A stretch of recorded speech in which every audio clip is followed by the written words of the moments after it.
राम राम साहब, जय श्री राला बाबा धाम की। चूरू जिले के नए परिणाम जो विधानसभा चुनाव में मिले हैं उनको लेकर आप सबके बीच में अपनी बात रख रहा हूं। चूरू जिले में 6 विधानसभा सीटें हैं। तारानगर, रतनगढ़, सुजानगढ़, सरदार सर, प्रॉपर चूरू और सादुलपुर जिसे राजगढ़ भी कहा जाता है। यहाँ पर सबसे हॉट सीट थी तारानगर, जहाँ से नेता प्रतिपक्ष राजेंद्र राठौड़ को शिकस्त देकर विधायक चुनकर आए हैं दूसरी बार नरेंद्र बुढ़ानिया। पिछली बार भी 2018 से 23 तक नरेंद्र बुढ़ानिया तारानगर के विधायक थे। शानदार विकास कार्य करवाए और शानदार तरीके से जीत रही। इस सीट पर पूरे देश की नजरें थी। प्रधानमंत्री नरेंद्र मोदी ने राजेंद्र राठौड़ के पक्ष में जनसभा की थी, तो राहुल गांधी ने नरेंद्र बुढ़ानिया के पक्ष में जनसभा की थी।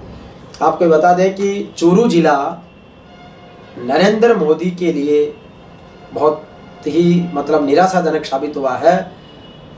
शेखावाटी में, चूरू और झुंझुनू में जहाँ जहाँ पर नरेंद्र मोदी की सभा हुई वो सारी सीटें हार गई है बीजेपी। इसमें एक तो तारानगर की सभा थी जिसका मैं स्वयं साक्षी था, वहाँ से बीजेपी बहुत बुरी तरह हारी है। नरेंद्र बुढ़ानिया 10,345 वोटों से शानदार तरीके से जीते हैं। इसके साथ ही रतनगढ़ सीट जो है वहाँ से कांग्रेस के पूसाराम गोदारा जीते हैं। बीजेपी के इनके सामने थे अविनेश महर्षि और ये भी 8,000 वोटों से अपना चुनाव हार गए। सुजानगढ़ की बात करें तो यहाँ से मनोज मेघवाल जो दूसरी बार विधायक बने हैं, पिछली बार भी उपचुनाव में जीते थे। सुजानगढ़ को लास्ट में जिला भी मुख्यमंत्री अशोक गहलोत ने बनाया, शायद उसका फायदा मिला और मनोज मेघवाल यहाँ से चुनाव जीते हैं। सरदार शहर से निर्दलीय राजकरण चौधरी ने शानदार चुनाव को रोचक बनाया, लेकिन लास्ट में वो कांग्रेस के अनिल शर्मा से हार गए हैं। अनिल शर्मा उपचुनाव में भी विधायक थे। यहाँ पर भानुलाल शर्मा के निधन के बाद उपचुनाव हुआ था, उसमें उनके बेटे अनिल शर्मा जीते थे और फिर से इस बार 2023 में अनिल शर्मा ने ही जीत दर्ज की है। प्रॉपर चूरू जिला मुख्यालय की बात करें तो वहाँ से 7 बार विधायक रहे राजेंद्र राठौड़ ने इस बार सीट बदली, वो तारानगर चले गए जहाँ से वो हार गए हैं। और चूरू में बीजेपी के हरलाल सारण ने कांग्रेस के रफीक मंडेलिया से जीत दर्ज की है और रफीक मंडेलिया को 6,874 वोटों से हार का सामना करना पड़ा। तो वहीं हरलाल सारण चुनाव जीत गए, लेकिन हरलाल सारण राजेंद्र राठौड़ के सहयोगी माने जाते हैं, इसलिए उन्होंने अपनी जीत का जश्न ज़्यादा खुश होकर नहीं मनाया। सादुलपुर जिसे राजगढ़ भी कहा जाता है, वहाँ पर बीजेपी की सुमित्रा पूनिया, कांग्रेस की कृष्णा पूनिया ने चुनाव लड़ा, लेकिन यहाँ पर बसपा के मनोज न्यांगली ने बाजी मार ली है और वो मात्र 2,500 वोटों से कृष्णा पूनिया को हराकर विधायक बने हैं। यहाँ पर 2 प्रत्याशी कांग्रेस और बीजेपी के पूनिया थे और वोटों का ध्रुवीकरण हो गया और यहाँ पर एक तरह से आप समझ सकते हैं कि वही मेघराज सिंह वाला कार्ड यहाँ पर चला। उन्होंने दोनों जाट प्रत्याशियों के खिलाफ मनोज न्यांगली को बड़ी फंडिंग की, बड़ा कार्ड खेला और मनोज न्यांगली चुनाव जीत गए। ये बात शायद वहाँ के किसान कौम के मतदाताओं को बहुत बाद में समझ आई होगी। चूरू जिले की एक खास बात यह कि यहाँ पर 7 महिला प्रत्याशी चुनावी मैदान में थी, उनमें से एक को भी सफलता नहीं मिली है। चूरू जिले की 6 विधानसभा सीटों पर कुल 56 प्रत्याशी थे, जिनमें से 7 महिलाएं थी। सादुलपुर से कांग्रेस की कृष्णा पूनिया, भाजपा की सुमित्रा पूनिया, निर्दलीय संतोष कंवर, तारानगर से निर्दलीय मंजू थी, रतनगढ़ से आम आदमी पार्टी की डॉक्टर संजू वाला थी, सुजानगढ़ से भाजपा प्रत्याशी संतोष मेघवाल थी और निर्दलीय संतोष थी।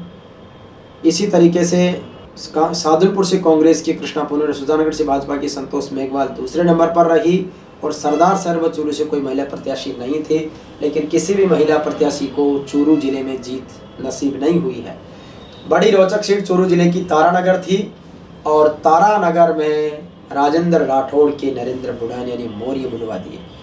मौर्य बोलने का ये ट्रेंड तारानगर से शुरू हुआ, जिसने पूरे देश में ट्रेंड किया, विशेष रूप से राजस्थान के तो हर जिले में ट्रेंड किया। जहाँ जो कोई भी विधायक हारा उसके सोशल मीडिया में यही आया कि फलां विधायक के मौर्य बोल गए हैं। और ये बहुत चुनौतीपूर्ण सीट थी क्योंकि राजेंद्र राठौड़ अपने आप को स्वघोषित मुख्यमंत्री का दावेदार बता रहे थे और बहुत उम्मीदें पाल रखी थी, बहुत बड़ी मेहनत की थी कई सारे कांग्रेस के राजपूत नेताओं को तोड़कर बीजेपी में शामिल करवाया था। पुराने विधायक जिनके सामने 2008 में वो खुद चुनाव लड़े CS वैद के सामने, उसको भी बीजेपी ज्वाइन करवाई। बीजेपी के पिछली बार प्रत्याशी राकेश जांगिड़ को भी साथ में लिया। लेकिन ये सारे सब कुछ जातीय सम्मेलन भी बहुत करवाए, लेकिन उनकी पार नहीं पड़ी। और यहाँ पर नरेंद्र बुढ़ानिया ने देश के फलक पर अपनी नेतृत्व क्षमता का परिचय दे दिया है और वो जीत गए हैं। इसके साथ ही बड़ी बात यह है कि चूरू जिले के कुल 56 प्रत्याशियों में से 30 प्रत्याशियों को नोटा से भी कम वोट मिले हैं। ये बहुत आश्चर्य की बात है। और चूरू सीट पर 61 साल बाद में और रतनगढ़ में 66 साल बाद में नए रिकॉर्ड बने हैं। वो क्या बने हैं कि 1962 में चूरू स्वतंत्र विधानसभा सीट बनी थी। इससे पहले चूरू व सादलपुर एक विधानसभा हुआ करती थी। चूरू में पहली बार जाट समाज के प्रत्याशी के तौर पर हरलाल सारण और रतनगढ़ में 66 साल बाद पूसाराम गोदारा विधायक बने हैं। चूरू में तारानगर विधायक नरेंद्र बुढ़ानिया के पिता प्रताप सिंह ने 1962 में कांग्रेस से और 1972 में निर्दलीय चुनाव लड़ा, मगर वे जीत नहीं पाए थे। लेकिन उनकी कमी को नरेंद्र बुढ़ानिया ने शानदार वोटों से जीतकर पूरी कर दी है। 1980 में रामनाथ कसवा ने चुनाव लड़ा, मगर वे भी हार गए थे। 2008 में भाजपा के हरलाल सारण ने चुनाव लड़ा, जिसमें उनकी हार हुई। इसी प्रकार रतनगढ़ में 1957 के बाद कोई जाट प्रत्याशी विधायक निर्वाचित नहीं हुआ। 1957 में चौधरी कृष्णाराम जी निर्वाचित हुए थे। चूरू जिले में सबसे बड़ी जीत रतनगढ़ में हुई और सबसे छोटी सुजानगढ़ में। रतनगढ़ के कांग्रेस प्रत्याशी पूसाराम गोदारा को 29,663 वोटों के साथ जीत मिली, जबकि सबसे छोटे जीत सुजानगढ़ में कांग्रेस प्रत्याशी मनोज मेघवाल को मात्र 2,500 वोटों से मिली। इसके साथ ही रतनगढ़ में सबसे अधिक 1943 मतदाताओं ने नोटा का बटन दबाया।